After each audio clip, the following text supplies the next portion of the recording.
kay Ka Eric, ay puwede ko itanong kay Miss, Miranda. Um, ano po ba ang tawag sa inyo nung araw?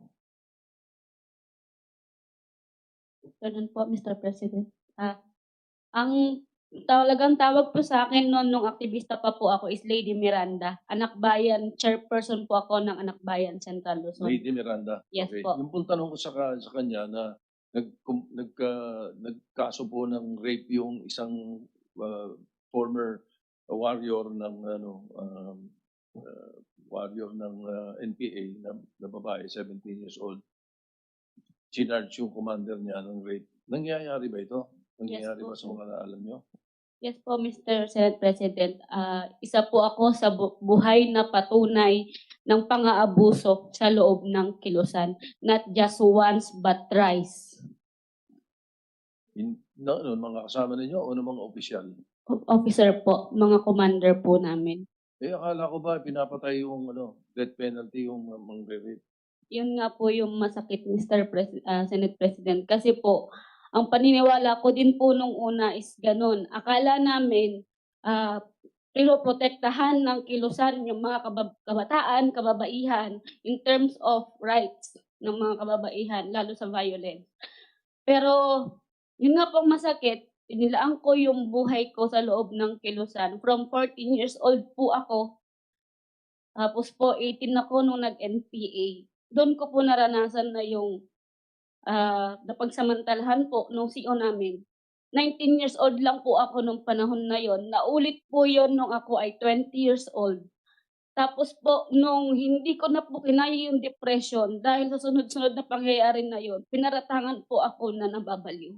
At mayroon daw po akong PTSD tsaka bipolar tendency at sinabihan pa nila ako na parang may disorder daw po ako. Sex addict daw po ako. Kaya yun yung naging reason ba't nila ako pinauwi.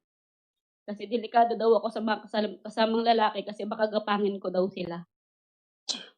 So, binaligtad ang usapan, So, at ito hindi lang sa'yo experience mo, nakikita mo sa mga kasama mo nangyayari din sa iba't ibang lugar sa Pilipinas? Yes po, Mr. Senate President.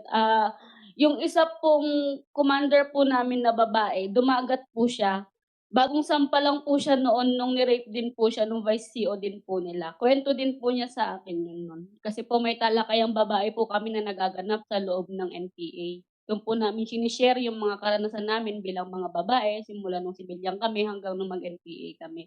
Kaya do'n po nila shinare sa'min yung iba't ibang mga pang-aabuso din na nararanasan sa loob ng kilusan.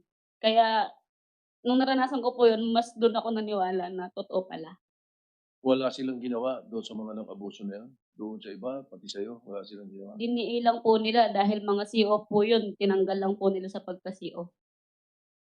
Um, 14 years old ka nung ma-recruit ka, paano ka na-recruit? Katulad ng tanong namin kay Ka Eric, paano nangyari?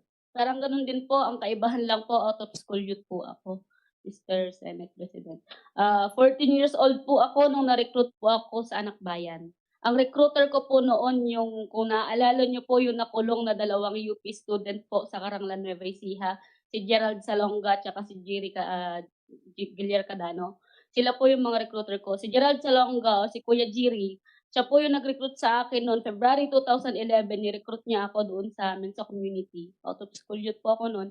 Dinidiscuss niya sa amin yung tungkol sa karapatan ng mga kabataan tungkol sa edukasyon. Dahil nga po out of school youth kaming magkakaibigan, madali kaming naniwala. At nung una hindi po namin alam na aktivista pala sila, yung Anak Bayan. Nalaman ko na lang po na aktivista sila nung tatay ko mismo yung nag-explain sa akin. Kasi po dati din po yung father ko na nasa loob ng kilusan. Pero iniwan mo yung magulang mo, sumama ka sa kanila? Yes po. Ang totoo po niyan, pinalayas po ako ng tatay ko. Kasi yung tatay ko po ayaw niyang mag-full-time ako. Sabi sa'kin ng father ko, "Puwede lang na sumama-sama ka sa kanila sa mga rally, ganyan, pero huwag kang magfu-full-time." Kasi alam po nung tatay ko kung ano talaga yung nangyayari sa loob ng kilusan. Saan ba kayong probinsya? Taga Pampanga po ako, Mr. Senate President. Thank you, salamat, Yeah, thank you. Miss Ka-Lady. Senator De La Rosa, it's your turn.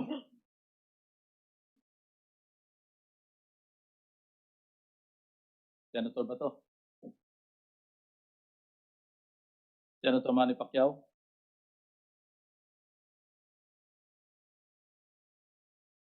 yan. Senator Manny, are you there?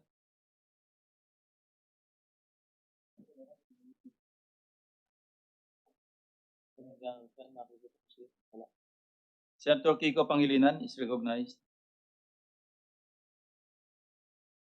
Thank you, Mr. Chairman.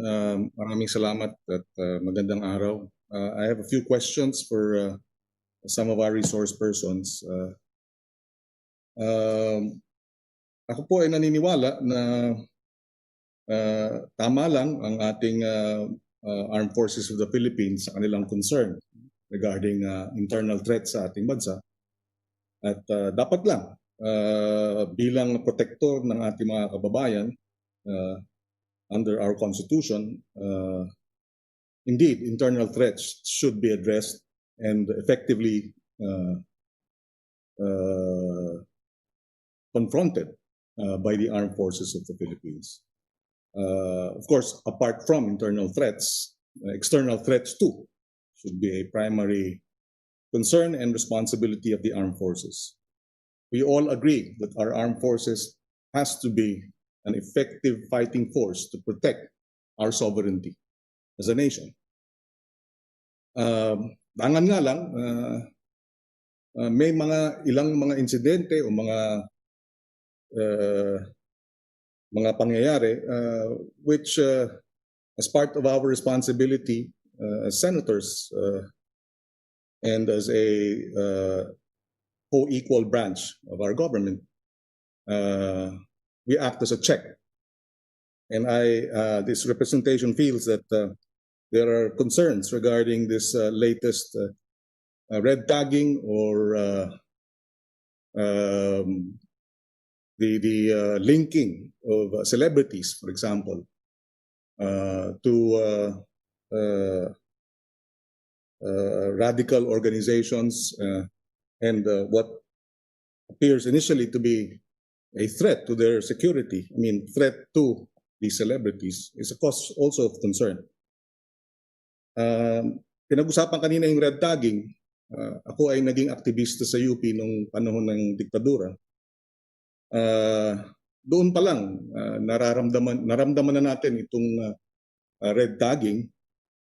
In fact, si Ninoy Aquino, Liberal Party Secretary General, inaresto ng at nakakulong ng 8 taon halos. Nasentensyahan ng death penalty kasama ang mga akusadong communist rebels. Sabay nga silang sinentensyahan ng death penalty ni Bernabe Buscaino, who was NPA head, as well as Victor Corpus. At ang sistema ng diktadura noon ay dinidikit ang oposisyon, yung opposition senators, sa pagiging komunista. Naging katakataka yung red tagging dahil nung una si Senator Aquino, Ninoy Aquino, ay binansagang in collaboration with the communists. Tapos nung siya umuwi, nung August 1983, nagkaroon na naman ng red tagging dahil ang pumatay sa kanya, di umano, na si Rolly Galman, ang sabi ng Marcos regime, ay isang communist hitman. Itong pagdidikit ng personalidad sa oposisyon sa mga komunista noong unang panahon pa yun. In fact, when General Parlades' name cropped up with his controversial post on Facebook, ay naalala ko, it's the same General Parlade who accused the Liberal Party in 2018 of being in cahoots with the Communist Party to oust President Duterte in a plan called Red October. But when we raised this issue with the Secretary of National Defense and the Armed Forces Chief of Staff then, in the budget hearing of 2018, they both denied and said categorically that the Liberal Party had no involvement in this Red October plot.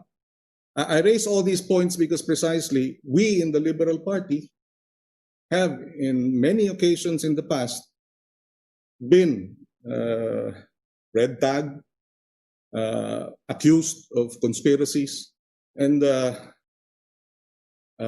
even without basis. So ito ang ating concern dito.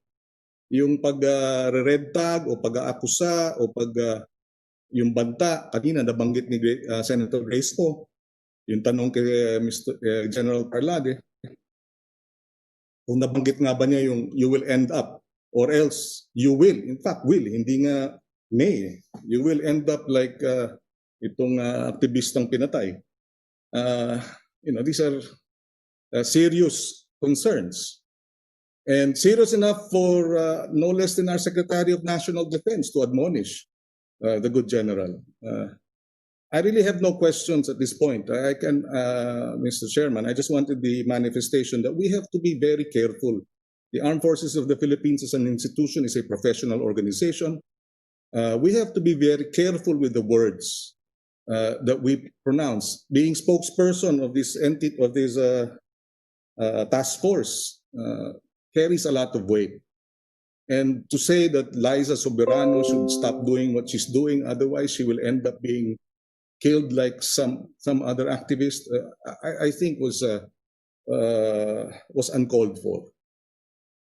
Also linking us, the Liberal Party, to ouster plots, publicly stated, opposition figures in the Liberal Party, we believe then was without basis and uncalled for. And thankfully, the AFP and the DND establishment is not a monolithic organization, and that this was immediately denied, and categorical statements from the AFP Chief of Staff then, General Galvez, and Secretary Lorenzana belied such accusations.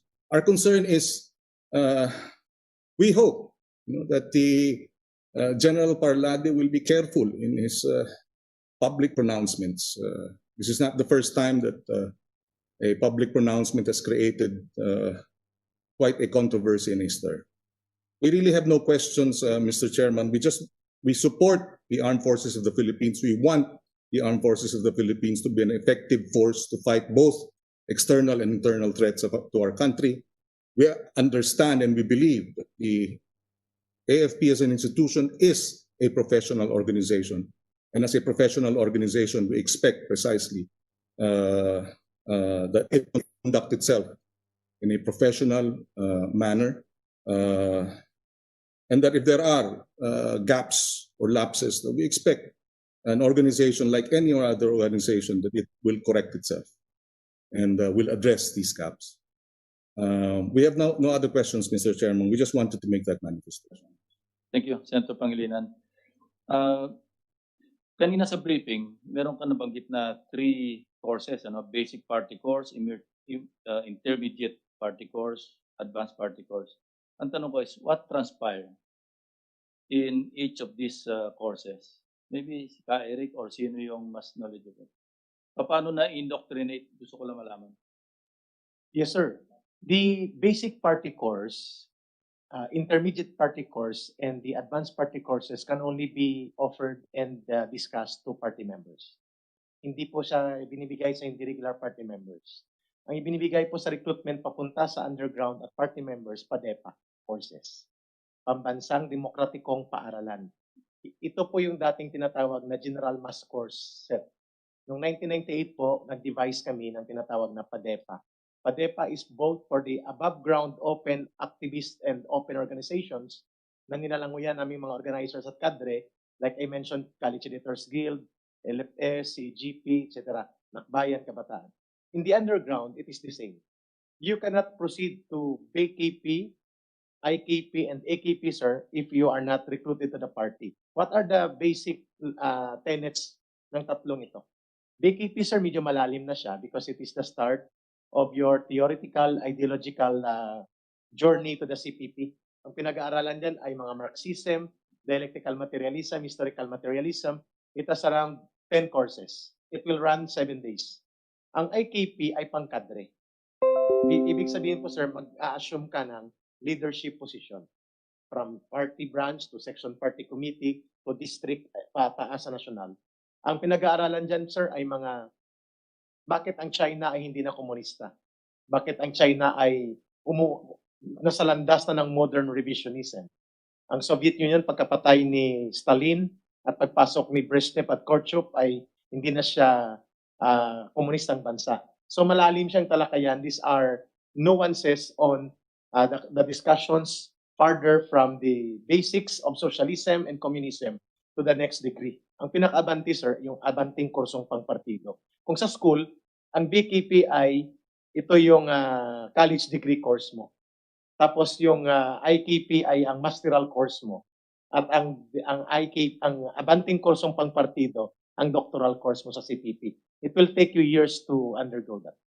Sa security sector, since 1970, nung natatag na yung NPA, ilan na yung sundalo na napatay?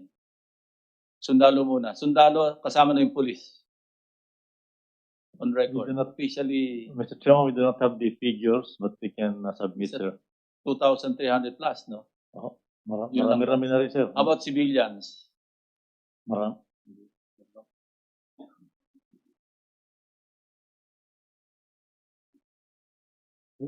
Sa aming Eric, estimate, sir, sa NPA, Paano ginagantimpalaan yung mga nagiging victorious, yung nananalo sa labanan o kaya yung nakapag-ambush? Meron bang merit system diyan? wala pong monetary reward, but rather you become Merit system. wala din po, sir. Yeah. Informally, it can be considered as a merit system kasi you will be promoted to higher positions in the command of the NPA. I would like just to emphasize, sir, that the Communist Party of the Philippines, being the leader of the NPA, siya po magdedetermine ng anong i-ambush, sinong i-ambush, saan gagawin, papaano. Because the CPP exercises direct and absolute leadership over the army, including the informal merit evaluation. Lady Miranda, nakapag-file ka ng rape complaint against doon sa mga sinasabi mong tao? Hindi pa. Hindi pa po. Pero Hindi pa kasi yan nagpe-prescribe, so pwede ka pa mag-file. Kung kilala mo naman, that's another legal offensive, ano? And probably with the help and guidance of whoever is handling you, then probably you can make that approach because this is a personal experience that is, seeking justice, di ba? So kung ilan yung insidenteng kinasangkutan niya at kung ilang tao yung liable, criminally liable, mas mainam siguro i-portion na lang maski at large yung mga tao. I suppose buhay pa yung mga yon, di ba? Mr. Chair, yung isa po patay na po. Isa po siya sa namatay doon sa Karanglan 9, Nueva Ecija po, noong 2017. Pero meron pang buhay. Meron pa At po, kilala pero mo yung isa po kasi is nakakulong na po. Yung isa na lang po ang hindi O pa. maski nakakulong, pwede namang sampahan ng additional na kaso. Mas mainam ngayon kasi ang rape is an unavailable offense, di ba? Just in case na isa lang yung kasong hinaharap niya patungkol sa pagiging miyembro ng NPA, kung murder man yan, kung ano, at least meron pang ibang kaso. I was just handed a letter from Gabriela, si Congresswoman Arlene Rosas. Second paragraph, sinasabi dito again, sabi niya, we would like to put on record that Gabriela Women's Party is not an armed group. Meron ba nagsabi sa inyo na yung Gabriela is an armed group?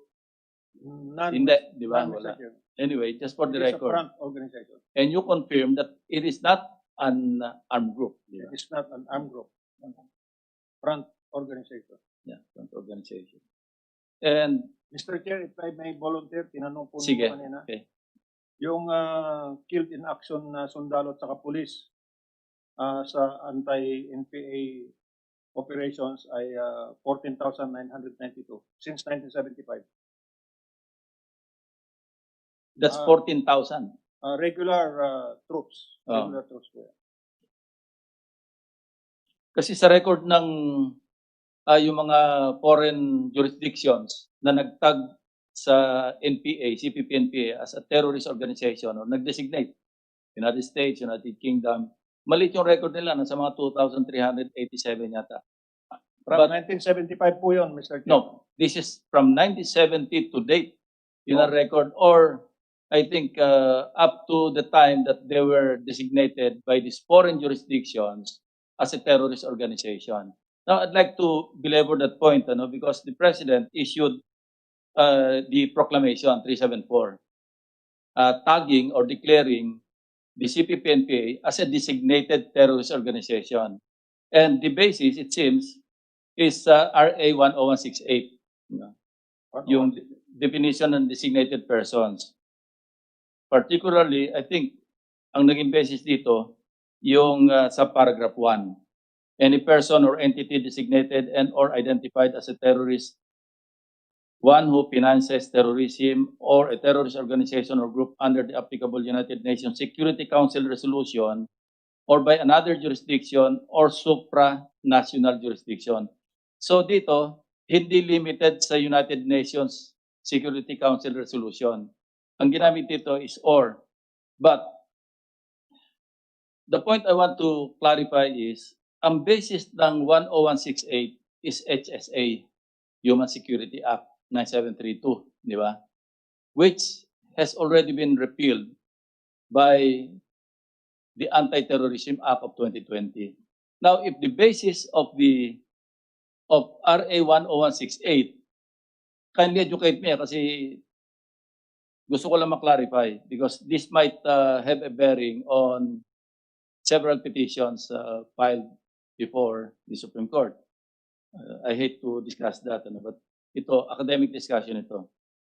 Kung ang basis ng other lawyers here, by the way. Sige. Kung ang basis ng 10168 is a repealed law, would that still stand? Kasi na-repeal na ito ng 11479. 11479 ba yun? Anyway, ATA, Anti-Terrorism Act of 2020. Repealed, not amended. At in the Anti-Terrorism Act, yung procedure ng pag-designate spelled out. Whereas under the Human Security Act, wala. And even under RA 10168, walang procedure. Except na kinokot lang yung probably yung Human Security Act. So ang question ko lang is, would that stand? Would that be valid? Or would the repealing law, which is the Anti-Terrorism Act of 2020, not render invalid the proclamation issued by the President, 374, declaring the CPP-NPA as a designated terrorist organization?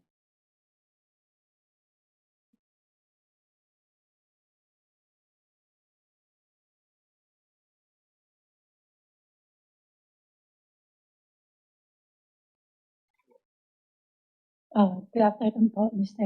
President, Sige po. Mr. Chair.